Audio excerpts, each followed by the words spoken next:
Welcome.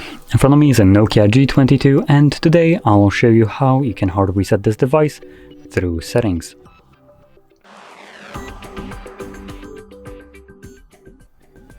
So to get started, we'll need to open up settings.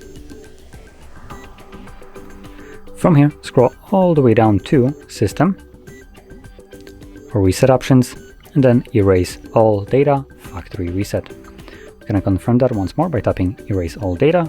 And once again, and this will now begin factory resetting our device.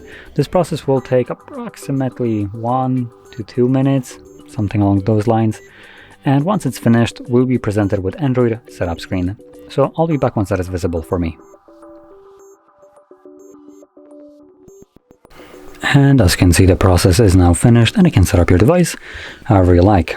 Now, if you found this video helpful, don't forget to hit like, subscribe, and thanks for watching.